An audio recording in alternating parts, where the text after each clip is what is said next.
Girl just wanted to take shelter from the rain under the bridge. Little did she expect. A man sprayed urine all over her. She got up angrily and kicked him. But not only did the man not apologize, he got aggressive, demanding the girl pay for his pants. With no other choice, the girl pulled out a dagger. But this only made the man angrier. He stepped forward, ready to beat her up. However, the girl didn't want to waste any more words. She drove the knife straight into the man's neck. After he fell, she stabbed him several more times to make sure. Lisa used to be an administrative assistant at a company, but her boss treated her like a coat rack. Walking in without saying a word, he just threw his coat at her. Lisa could only force a smile in response. At night, when it was time to clock out, she was still printing documents. Yet her colleagues just turned off the lights and locked the door. They didn't treat her like a human being at all. Actually, despite all the grievances, Lisa still wanted to face life with a smile because she still had a father who loved her. Even though he was suffering from illness, her father sensed something was wrong with Lisa. He hoped his daughter wouldn't always swallow her pride. He wanted her to show a fiercer side to the people around her. Lisa just smiled and didn't answer. But at that moment,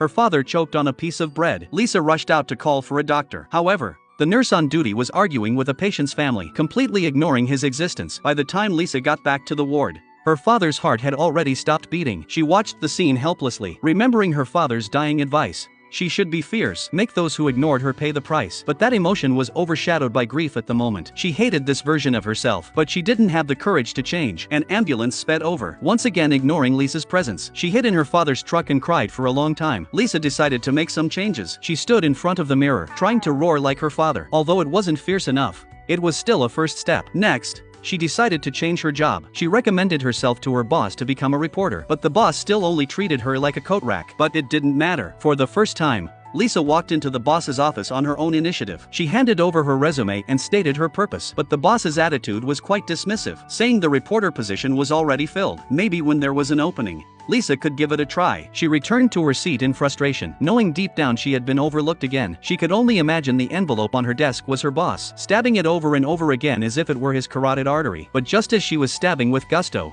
a job applicant suddenly showed up at the company. Before Lisa could even finish brewing the coffee, the boss was already introducing the young guy to the colleagues. The position the newcomer was taking was the exact one Lisa had her eye on. Although she was mentally prepared, Lisa didn't expect the boss to be so shameless. She had seen the guy's resume. No work experience. His education level wasn't higher than hers either. On what basis did he rank above her? She turned, grabbed her bag, and walked out. But just after walking out of the building, seeing the smug look on the guy's face, an inexplicable rage rose in Lisa. She clutched the knife in her bag tightly, then secretly followed him. If she killed him, a vacancy would open up at the company, and that position might just be hers. With that thought in mind, Lisa followed him to the underground tunnel. Just as she was about to unfold the knife, she cut her own hand due to nervousness. Lisa's heart instantly jumped into her throat.